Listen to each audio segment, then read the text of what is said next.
ఇప్పుడు జనరేషన్లో ఇలాంటి వద్దనిపిస్తుంది, కానీ ఏదో కొత్తగా ఇలా చేస్తారండి దేవుడిని చూసి. అదేంటో నాకు అర్థం కాదు. మన దగ్గర ఇలా పెట్టాలి కదా, అదంటే సిగ్గు. ఇంత చదువుకున్న వాడిని నేను ఇలా చేస్తానా? సో వాళ్ళకి తెలుసు కాబట్టి, నాకు తెలిసి మేమందరం నమస్కారం చేస్తున్నాంలే స్వామి అని ఆయనకి చెప్పేసుకున్నాడు. వయన్ నమః అనేసి ఆ శ్లోకంతో ప్రారంభించారు. దెన్ నైమిషే నిమిష క్షేత్రే, నైమిషారణ్యంలో ప్రారంభమైంది. ప్రతి ఒక్క పురాణం కూడా మనకు నైమిషారణ్యంలో ప్రారంభమైందండి. మన భారతదేశంలో ఎన్నో అరణ్యాలు ఉన్నాయి. దాంట్లో నైమిషారణ్యకి ప్రాముఖ్యత ఏంటిదంటే ప్రతి ఒక్క పురాణం అక్కడే చెప్పబడింది. ఎలా చెప్పబడింది అంటే దాదాపు 88,000 ఋషులు ఉన్నారు అంటారు. అందరు కూర్చున్నారు. ఒక ఋషిని, ఒక సూత మహర్షిని వ్యాసపీఠం మీద కూర్చోబెట్టి, స్వామి మాకు ఇప్పుడు ఈ పురాణం చెప్పండి, ఈ పురాణం చెప్పండి, ఈ పురాణం చెప్పండి అన్నారు. కాబట్టి అన్ని పురాణాలు కూడా నైమిషం అన్న నుంచి ప్రారంభమవుతాయి. నైమిషారణ్యంలో ప్రారంభం అనమాట. అది అయిన తర్వాత అందరూ ఏమడుగుతారు, స్వామి కలియుగంలో మనిషికి టైం లేదు, అక్కడి నుంచి ప్రారంభమవుతుంది. మరి విన్న తర్వాత ఖచ్చితంగా రిజల్ట్ వస్తుంది కదా, అది కూడా కావాలి కదండి. మనం విన్న రిజల్ట్ వస్తుంది కదండి. అలాంటి రిజల్ట్ ఏదైనా చెప్పండి, మాకు వివేకం కలగాలి అంటే. వి ఆల్ హ్యావ్ నాలెడ్జ్ అండి, విజ్డమ్ ఎవరికి లేదు. ఎగ్జాంపుల్ చెప్పాలి అంటే drinking is injurious to health, smoking is injurious to health అందరికీ తెలుసు. సినిమా తీసేవాడికి తెలుసు, ఆ డ్రింకింగ్ ఒక పెద్ద పెద్ద మాల్స్ పెట్టేవాడికి కూడా తెలుసు, తాగేవాడికి తెలుసు. కానీ డబ్బులు అక్కడికి వెళ్ళి ఖర్చు పెడతాడు. సో నాలెడ్జ్ ఉంది, బట్ విజ్డమ్ లేదు కదా, దట్ ఐ షుడ్ కంట్రోల్ అనేసి. సో ఆ విజ్డమ్ మనం బ్లాక్ అవుతున్నాం. దట్ ఈస్ కాల్డ్ అస్ వివేకము.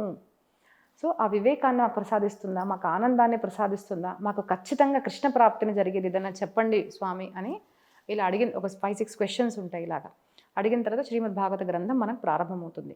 అయితే ఇప్పుడు మరి ఇలా మార్గం ఉందా అంటే ఉంది. ఏముందంటే భాగవతం అంటారు. భాగవతమా అదేంటిది అంటారు. భాగవతం అంటే ఏంటిది, ఎప్పుడు చెప్పారు, ఎవరు చెప్పారు, ఎలా ప్రారంభమైంది అనేసి అక్కడి నుంచి మనకు ప్రారంభమవుతుంది. సో ఈ భాగవతం మొదట విన్నది ఎవరు అంటే పరీక్షిత్ మహారాజు. రాజు అంటే పాండవుల యొక్క పౌత్రుడు విన్నాడు. శుక మహర్షి ఎవరైతే శివుడి యొక్క అవతారం అనమాట, ఆయన చెప్పారు. ప్రథమ వక్త శ్రోతగా చెప్తారు. వాళ్ళు చెప్తున్నప్పుడు ఇది మేము విన్నాను, అదే నేను మీకు చెప్తాను సూత మహర్షి చెప్తున్నారు. అయితే ఒకసారి ఏమైందంట, ఆకాశం నుంచి దేవతలు వచ్చారు. దేవతలు వచ్చి, పరీక్షిత్ నువ్వు 7 రోజుల్లో చనిపోతున్నావు కదా, నేను నీకు సొల్యూషన్గా అమృతాన్ని ఇస్తాను, కానీ నువ్వు నాకు భాగవతం పుణ్యాన్ని ఇచ్చేసే అంటారు. ఇప్పుడు అలా ఉందండి కల్చర్. మేము డబ్బులు ఇస్తాం, మాకు థర్డ్ ఐ ఓపెన్ చేయండి. మొన్న రీసెంట్గా ఒక అమ్మాయి అనింది నాతో, 3,000లో థర్డ్ ఐ ఓపెన్ అవుతుందంట. నేను బాగుంది, నేను ఇన్ని సంవత్సరాలు చేసినా నాకు ఓపెన్ అవ్వలేదు. సో అంటే అందరికీ సాధన చేయాలని లేదు, కానీ ఫలితం కావాలి, దేవుడు కావాలి. నేను డబ్బులు ఇస్తాను కావాలంటే టైం ఇవ్వను నేను, అలా అయిపోయింది అనమాట. సో ఆయన he was testing, Shuka Maharshi test చేస్తారనమాట పరీక్షిత్ ఏమంటాడు అనేసి. ఆయన అంటారు, నీకు నిజంగానే అది దొరికితే నువ్వు వెళ్ళిపోతావు కదా, నీ దగ్గర ఉంటే నువ్వే యూజ్ చేసుకో, నాకెందుకు ఇస్తావు, నేను మాత్రం నీకు ఫలితాన్ని ఇవ్వను అంటారు. సో భాగవతం ఎక్కడ అంటే డైమండ్ ఎక్కడ, ఒక విరిగిన గాజు ముక్కలు ఎక్కడ, ఇది డైమండ్, అది అలా దొరకదు. డబ్బులతో భాగవతం దొరకదండి. నాకు ఎవరైనా 2 crores ఇచ్చినా, ఎగ్జాంపుల్ ఇచ్చారనుకోండి, మేము ఇచ్చామని నా ముందు అనడానికి రాదు. ఎందుకంటే నేను మీకు ఇస్తున్నది త్రిభువనాల్లో లేని సుఖాన్ని నేను మీకు ఇస్తున్నాను. ఏంటిదంటే భాగవతం. దానికి మీరు 2 crores ఇచ్చి నాకు 2 crores ఇస్తా అంటారా? నేనైతే అంటానండి అలాగా. దానికి వాల్యూ కట్టలేము మనము. మీరు ఎంత ఇచ్చినా తక్కువే, మీ జీవితాన్ని మార్చేస్తుంది. సో అలాంటి భాగవతాన్ని కువ సుధా కువ కథాలోకి అని చక్కగా శ్లోకం చెప్పేసి ప్రారంభిస్తారన్నమాట. సో అక్కడ మనకు పూర్వం ఎవరు విన్నారు, ఎవరైనా ఉద్ధరింపబడ్డారా అనేసరికి ఏదైతే జరిగిందో మనకు నారద మహర్షి ఒక్కసారి హరిక్షేత్రం కురుక్షేత్రే శ్రీరంగం సేతు బంధని అని, ఎప్పుడు వైకుంఠంలో ఉంటాను కదా, పదండి చక్కగా భారతదేశం యొక్క యాత్ర చేద్దాము అని అన్ని యాత్రలు చేస్తుంటే కలియుగంలో చూశారంట. ప్రతి ఇంట్లో కూడా ఆడవాళ్ళు పెత్తనం నడవడము, ప్రతి వాళ్ళు కూడా సహజంగానే అబద్ధాలు చెప్పేవాళ్ళు అనమాట. సత్యం వద అంటాం అందరు, అలాంటిది అందరు అబద్ధాలు చెప్పడము, ధనం కోసము ధర్మాన్ని కూడా అమ్మడము, ఇట్లాంటివన్నీ చూసేసరికి బాధపడి కన్యా విక్రయం, ఆడపిల్లల్ని అమ్మేస్తున్నారు. ఇవన్నీ చూసేసి కలియుగం చూసి భయం వేసి, అమ్మో బృందావనికి వెళ్ళిపోదాం మనము, స్వామివారి దర్శనం తీసుకుందాం అక్కడికి వెళ్తారు. అక్కడ వెళ్ళేసరికి ఒక స్త్రీ, భోభో సాధు క్షణం తిష్ట, స్వామి ఒక నిమిషం ఆగండి అంటారు. ఎవరబ్బా అని వెనక తిరిగి చూస్తే ఒక యువతి, తను బాధపడుతూ ఉంటుంది.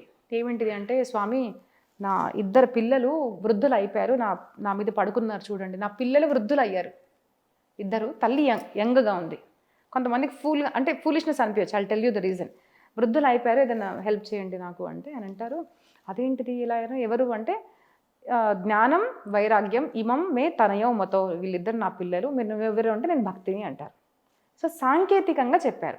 భక్తికి ఎవరు అంటే, భక్తి చేస్తే మీకు ఎవరు పుడతారు, భక్తి తర్వాత నెక్స్ట్ ఏంటిది అంటే, భక్తి చేయడం వల్ల మీకు జ్ఞానం వైరాగ్యం కలగాలి. ఇహలోక సుఖాల వల్ల మీకు వైరాగ్యం కలగాలి, నువ్వెవరు పరమాత్మ ఎవరు నీకు జ్ఞానం కలగాలి, అప్పుడు నువ్వు భక్తి ఈజ్ హ్యాపీ విత్ 2 చిల్డ్రన్ అంటారు. బట్ ఇప్పుడు ఏమైంది కలియుగంలో అందరూ భక్తి చేస్తున్నాం, బొట్టు పెట్టుకుంటాము, దేవాలయకి వెళ్తాము, దానం చేస్తాము, ధోతి కట్టుకుంటాము, ఫెస్టివల్స్ ఉంటే రీల్స్ కోసం చక్కగా చీర చేసుకొని రీల్స్ కూడా చేస్తాం, భక్తి చేస్తున్నాం సో కాల్డ్. కానీ జ్ఞానం ఉందా? నా పక్కన వచ్చి దేవాలయంలో నా సిస్టర్ కూర్చుంటే నాకు మంచిగా అనిపిస్తుంది, వేరే ఎవరైనా వస్తే ఏ పో అంటాం మనం. అంటే అదే ప్లేస్ లేనప్పుడు నువ్వు నీ సిస్టర్కి ప్లేస్ ఇస్తే నువ్వు వేరే వాళ్ళకి ఎందుకు ప్లేస్ ఇవ్వలేవు? అంతే కదా. సో నా వారు వాళ్ళు వేరే, నేను వేరే, తను వేరే, నేను రిచ్ వాళ్ళు పూర్, ఇట్లా డిఫరెన్సెస్తో మీరు బతుకుతున్నారు. బట్ వాట్ ఈజ్ భక్తి? భక్తి ఈజ్ జ్ఞానం. తనలో ఉన్న పరమాత్మ నాలో ఉన్న పరమాత్మ ఒకటే. ఎప్పుడైతే నీకు ఆ దర్శనం అవుతుందో అప్పుడు నీకు భక్తి ఉన్నట్టు అని నాకు చెప్తున్నారు. సో మరి ఎలాగా? మార్కెట్ లేదంట, జ్ఞానానికి వైరాగ్యానికి మార్కెట్ లేదు, మరి నేను బాధపడుతున్నాను ఎలాగా, ఇద్దరు వృద్ధులు అయిపోయారు స్వామి అంటే. సరే అనేసి వేదము, వేదాంతము, భగవద్గీత అన్నీ చదివేస్తారు. భగవద్గీత చదివితే కొంచెం లేచి అనమని పడుకుంటాడు వీళ్ళు. ఏం చేయాలో అర్థం కాదు.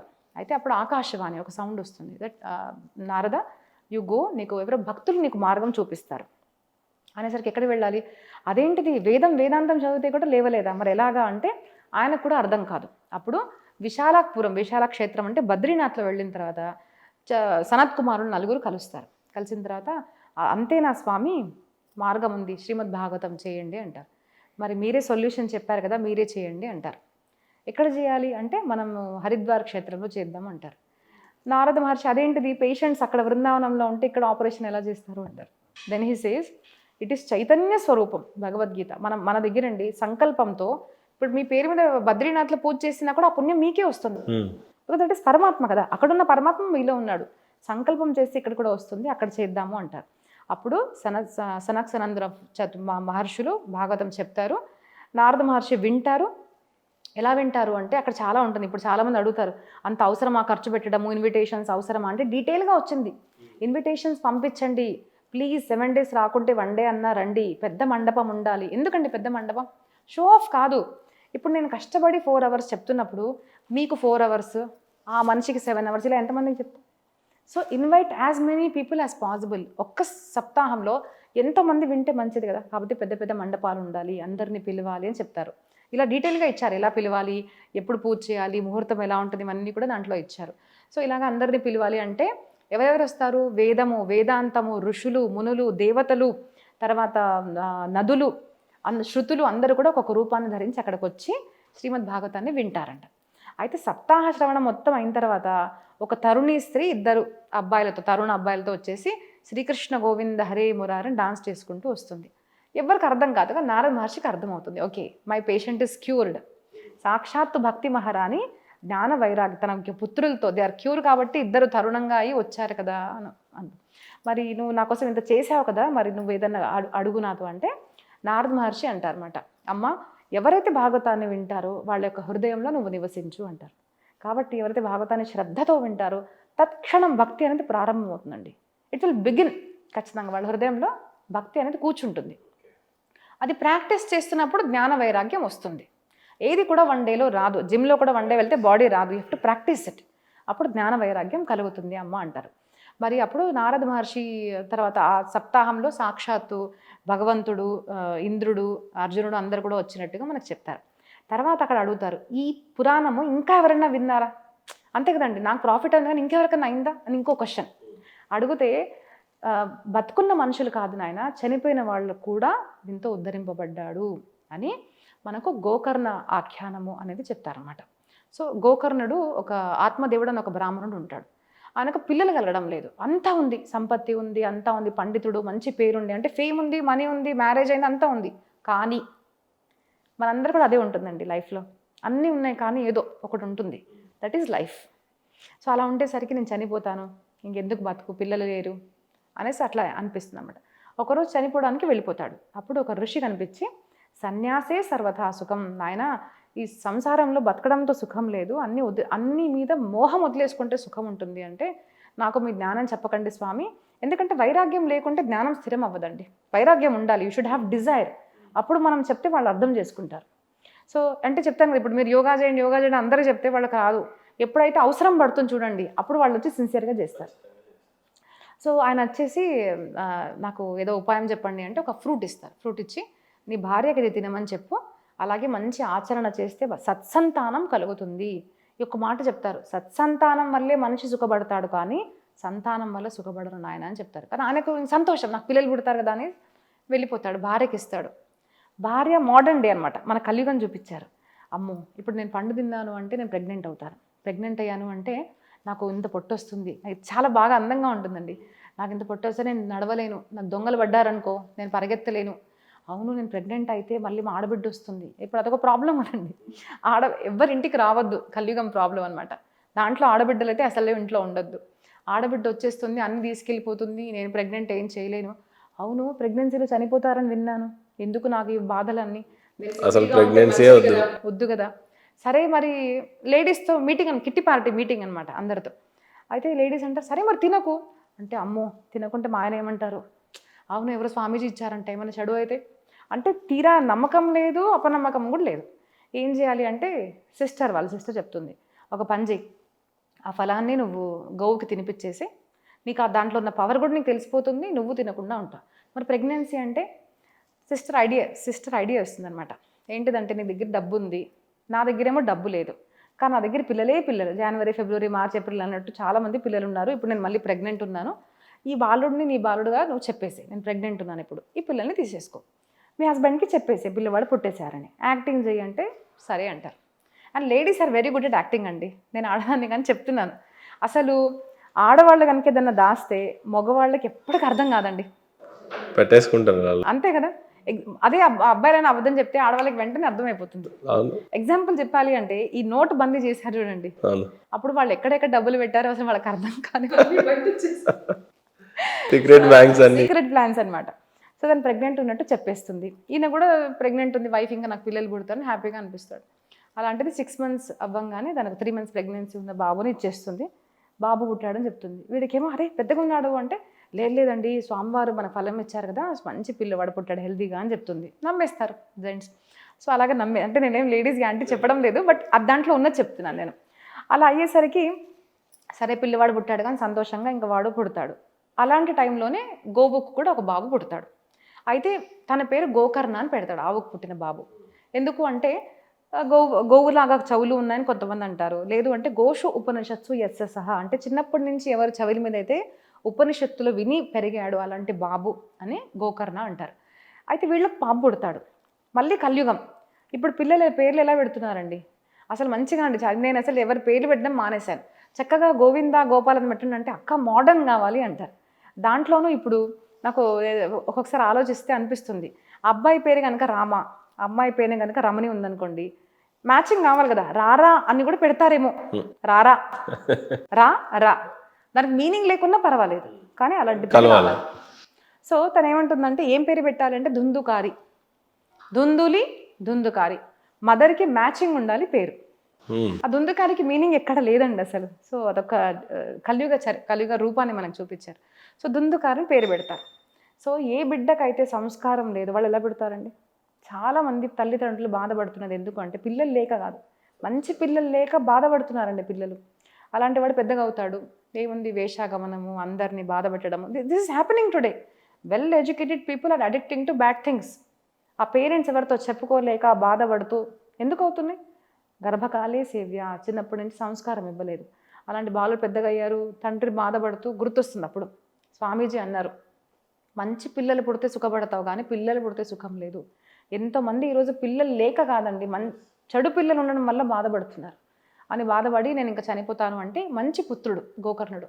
నానా బహుత్ గయి థోడీ రహి, ఇంకా అయిపోయింది కదా లైఫ్, 60 years అయిపోయావు నువ్వు, ఎందుకు ఆత్మహత్య చేసి జీవితాన్ని నాశనం చేసుకుంటావు, ఇప్పటికైనా సాధన చెయ్యి, నవ్ ఆర్ నెవర్, ఏం పర్వాలేదు ఇప్పుడన్నా సాధన ప్రారంభించు అనేసరికి శ్రీమద్ భాగవతాన్ని పఠించుకుంటూ తన తీర్థయాత్రకి వెళ్ళి తను ఉద్ధారం చెందుతాడు అని మనకు ఉంది. ఎందుకంటే చెప్పింది వినాలి కదా, చెప్పేవాళ్ళు ఉన్నారు కానీ విని చేస్తే కదా మన ఫలితం.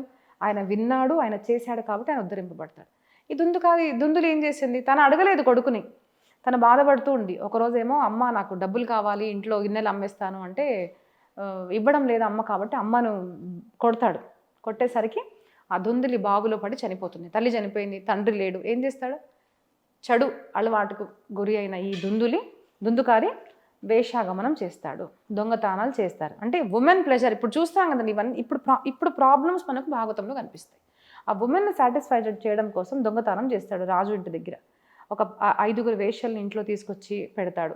ఇంకా వాళ్ళకి ఏదో ఇవ్వాలి కదా, మరి ఏదో ఇవ్వాలి, సంపాదించడం లేదు, తాగుడుకు గురి అవ్వంటే ఎక్కడి నుంచి డబ్బులు రావు కదా, దొంగతనం చేస్తాడు.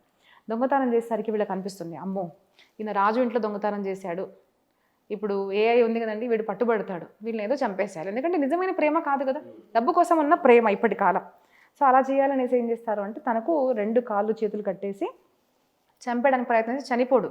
అప్పుడు నోట్లో ఏమో అంత అంత వేడిగా ఉన్న వేసేసి అలాగా అంటే చాలా బాధపడుతూ చనిపోతాడు ఆయన. అప్పుడు ఆ ఇంట్లోనే తవ్వి ఇంట్లో వేసేస్తారు. కలియుగం కనిపిస్తుంది కదండి మీకు, కలియుగంలో story, this is happening, so it's relatable. చంపేస్తారు, వెళ్ళిపోతారు ధనం అంతా తీసుకొని. ఆయన ప్రేతంగా మారిపోతాడు. అప్పుడు అక్కడ గోకర్ణకి తెలుస్తుంది యాత్రకు వెళ్ళిన తమ్ముడు చనిపోయాడు అనేసి ఏం చేయాలి అంటే, అప్పుడు లేదు మనం ఏదో ఒకటి చేయాలి అనేసి అన్నీ అక్కడ శ్రాద్ధ కర్మలు అన్నీ చేసిన తర్వాత రిటర్న్ వస్తాడు. రిటర్న్ వచ్చి ఒకటి పడుకుంటే ఆయనకి ఏదో కనిపిస్తుంది, నిద్రలో ఆకారం కనిపిస్తుంది, సౌండ్స్ వినిపిస్తున్నాయి. ఎవరు అని లేచి చూస్తే ఏదో ఆకృతి కనిపిస్తుంది. ఆ మంత్రాన్ని చేసి వాటర్ వేసేస్తే ఆయన ప్రకటమవుతారు, అన్నయ్య నేను దుందుకారిని, నేను ప్రేతాన్ని. ఇప్పుడు చాలామంది బిలీవ్ చేయరండి, బట్ presence of భూత ప్రేత పిశాచాస్ is there in all the Puranas. చాలామంది నమ్మరు, మీరు ఏదో మీరు తప్పుడు మాటలు చెప్తున్నారు అంటారు, బట్ బ్లాక్ మ్యాజిక్ ఇవన్నీ కూడా ఉన్నాయి. మీరు చెప్పండి, మన భారతదేశంలో చెప్పాలి, పురాణాలు చెప్పారంటే అబద్ధం అనిపిస్తుంది. ఎన్నో విదేశాల్లో ఎందుకు ఇవన్నీ స్టడీ చేస్తున్నారు మరి? Swami Vivekananda well educated person, ఇప్పుడే కదండి ఆయన కూడా ఇన్స్టెన్స్ చెప్పారు, ఆయన జీవితంలో తన ప్రేతాన్ని చూడడము. సో ఇవన్నీ చెప్పిన తర్వాత మరి ఏం చేయాలరా నేను అంటే, అన్నయ్య ఏదో ఒకటి చెయ్యి, నాకు వాటర్ కనిపిస్తుంది, నేను వాటర్ తాగలేకపోతున్నాను, నేను అన్నం తినలేకపోతున్నాను, నేను చాలా బాధలో ఉన్నాను, ఏదో ఒకటి చెయ్యి అంటే, సరే నేను ఏదో ఒక ఉపాయం చేస్తాను అంటారు. అప్పుడు మనం ఏ దేవుడిని అయితే ఉపాసన చేస్తామో ఆ దేవుడితో మనం మాట్లాడొచ్చండి. మీరు ఒక రోజున నన్ను అడగలేరు, అది మీరు రోజు చేయండి, రోజు మాట్లాడండి. నా కృష్ణుడు నాకు ఒక్కొక్కసారి మాట్లాడతాడు. ఎలా మాట్లాడతాడంటే ఆయన మాట్లాడు స్ఫురిస్తాడు. యాదేవి సర్వభూతేషు బుద్ధి రూపేణ సంస్థిత, బుద్ధిలో పరమాత్మ స్ఫురిస్తాడనమాట, మనకు చెప్తాడు. సో ఆ ఎవరినైతే రోజు పూజిస్తారో ఆ పరమాత్మ మనతో ఉంటాడు. అది ప్రాక్టీస్ చేసే విషయం.